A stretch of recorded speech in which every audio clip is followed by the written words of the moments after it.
Hello, TarotTube, YouTube, magical gamers. So I am making a little video for Animagus primarily, but I think I'll go ahead and make it a public video as well. So Animagus was doing a live stream for Magick Awakened, and we were talking, and he said, oh, I think maybe I would like to get a tarot deck to use. So I'm understanding this correct, that this would be for staging some products that he's selling, wands and stuff like that. So I thought, let me just make a little video based on our very brief exchange this afternoon. I'll show you what I think would be helpful. Sorry about the band-aid, an unfortunate, shall we call it construction accident? Sort of, kind of, home repair.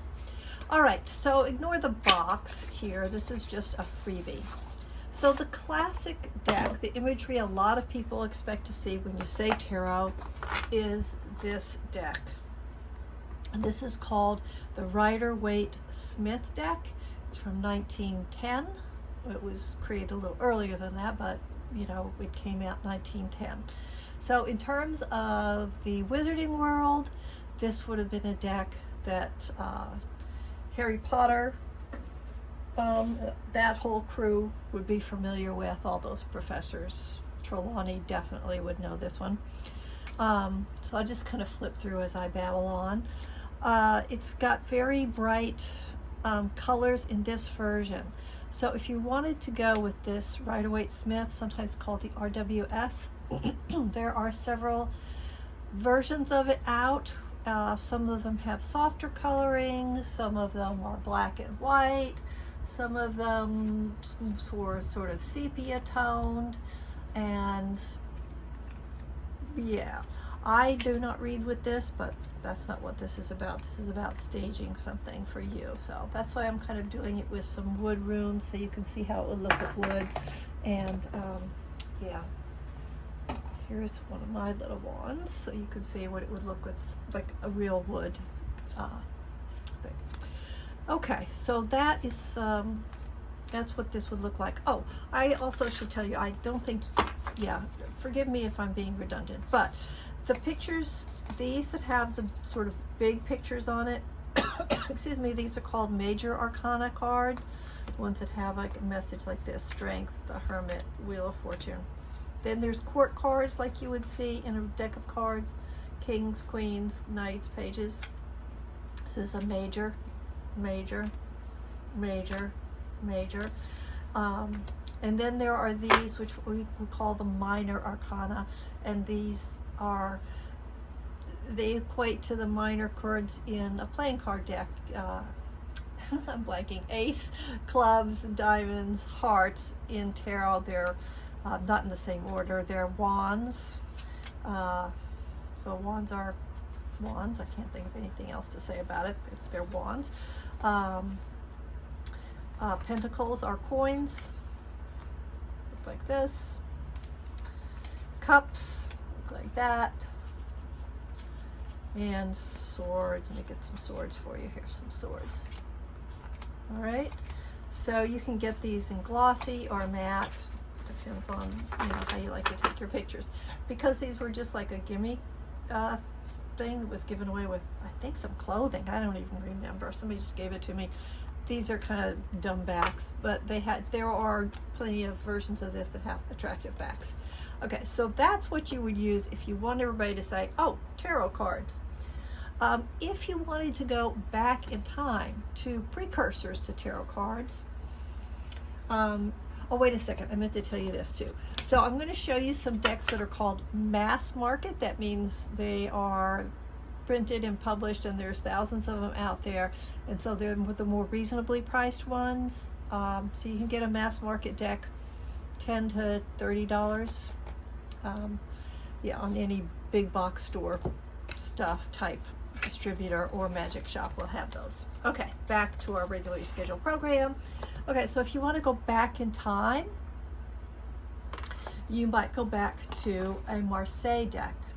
So what we know as a divinatory tool the tarot.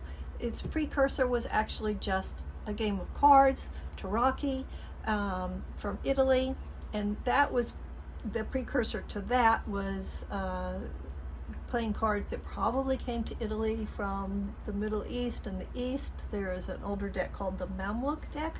We're not going to go that far back. I just want to give you a few ideas. So this is the Tarot Marseille. It sounds like it's a French deck. It's actually, the origins are actually in Italy. So this has a different kind of an imagery, right, from the one you just saw, but it still has the same structure. It's got court cards, and it has the minors. So this is what we have in for what we think of as wands, and it has the majors, the big ideas, the archetypal cards, the sun, the moon, the star. Whoops, sorry about that, devil. And death. Okay, so you'll have all of those kinds of images to work with, and then the minors are more abstract. They'll have Roman numerals and then a certain number of whatever it is, the wands, the swords, the clubs, the cups, right? So here's a swords card, right? And here are some court cards. See what they look like. And some pentacles or coin cards. So these can be very pretty and graphic. You know, without the people, you might like that. So that's the Marseille. So those two decks you can get mass market versions, fairly affordable as far as decks go. Okay, now I'm going to go back for another really early deck. This one would be more expensive. It's still a mass market deck, but it's going to be more expensive. Let's see, I don't think this has got, yeah, so the list price is $45. You can get any of these decks for less, but you know, that's what it says on it. So you see the prices going up. This is a bigger card. This is also a very old deck. This is a reproduction of an old deck that predates what we think of as the modern tarot. But if you really wanted to go for an older look like this, so this is called the Sola Busca tarot. I'll show you a few of those. Not as easily recognizable as a tarot deck to people, but it is. It's just older. So it's got older imagery, like hundreds of years older, right? 1500s older. It's an old deck. It's a really old deck. All right, same arrangement of cards, the major arcana, the minor arcana, the court cards. So this would be a minor arcana. Let's see, it's a 3. Here's a 4. And the way people are depicted is historical? Yeah. Not the way we would represent people now. All right, so there's that. So that's the Sola Busca, weighing in at somewhere in the $40 to $50 range. Okay, put that to the side. Now, I'll show you something that is gorgeous but pricey. So this would be the most expensive option I'm going to show you. This is called the Pagan Otherworlds Tarot. This is what we call an indie deck. It's independently produced. Here's the contact information if that's what you're interested in. I do not recall what I paid for this. It may have paid as much as $70 for this deck. It's gorgeous. It is gorgeous. Look at these backs. Just take a moment for that. They're so beautiful. And it is exactly what it says, Pagan Otherworlds. So the imagery on this is just exquisite. Yeah, the colors are gorgeous. The detail, even on these minor cards, I mean, look at that. It's really beautiful. So this would be an example of one of the major arcana cards. This would be the minors. There's the wands, the swords. Look at those clouds. I mean, gosh, it's breathtaking.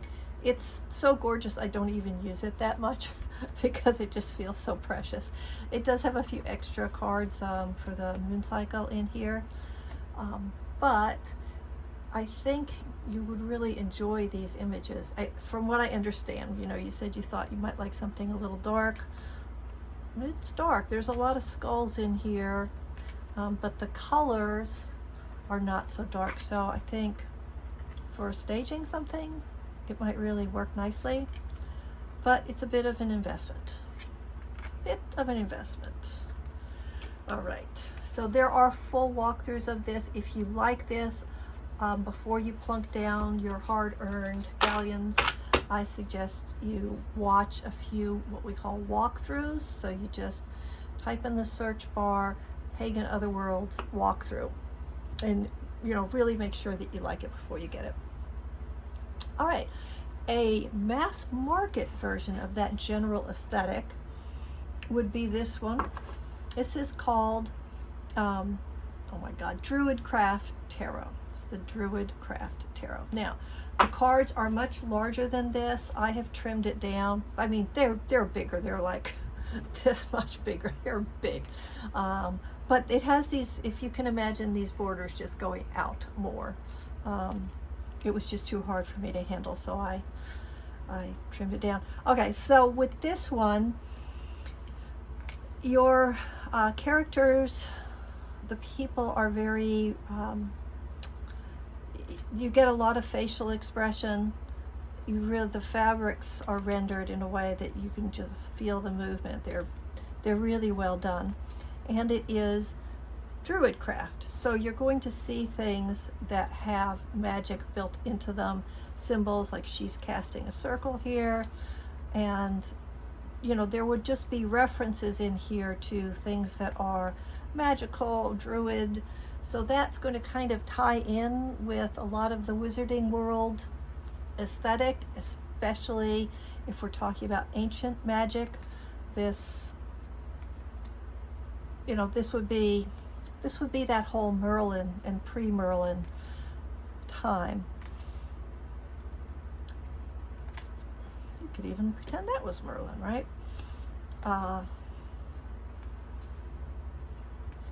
So this, I think this is a nice option for you. It's more colorful. I like this one, more subtle colors. This one is more colorful. Yeah.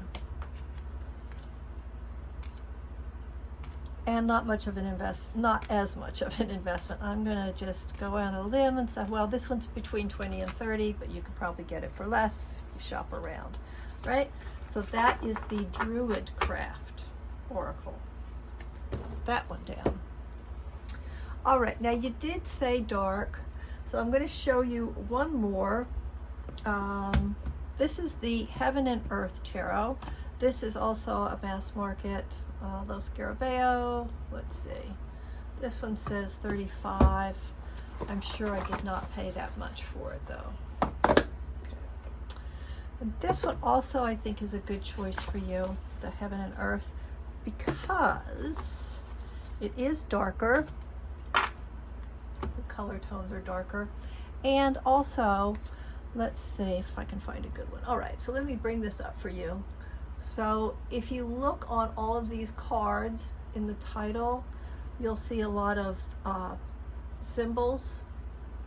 And so that kind of, I mean, it just makes it look more magic, right? When you see those a lot of symbols like this. And it is darker, but it's still very easily recognizable as the standard RWS, the Rider-Waite-Smith, the most common style of tarot, because it's got the same kind of symbols. Look here, Judgment, you've got the angel with the horn and the people rising up, Judgment Day. It's, like I said, it's got all the same standard ways of representing the meanings of these cards, so it's easily recognizable as a tarot deck. All the kings have been spending a lot of time in the gym.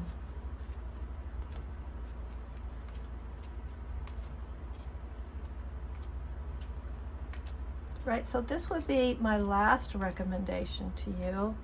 And I will say that this particular deck was in my pile of decks that it was going to be, as we politely put it, rehomed. It needs a new home because I do not use it. But it's an excellent deck. It's very highly regarded and it's beautiful, just not my cup of tea. So if you're interested in this one, let me know and I can just send this to you for, I don't know, a small amount of money plus the postage. It would be significantly less than $35.95 if you like this one. Otherwise, this will find another home.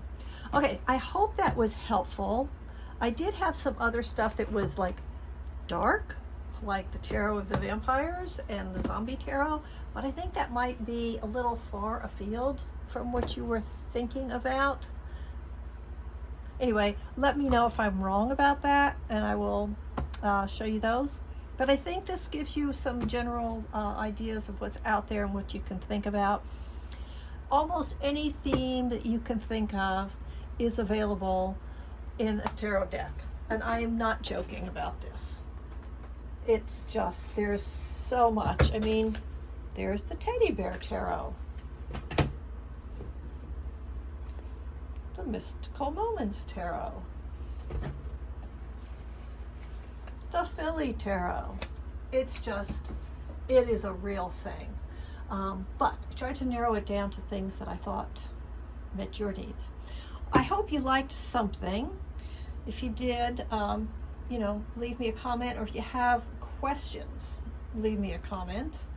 And I'd be happy to keep looking and thinking of things for you because this is fun for me. All right, take care. Hope the golf game was good. Bye.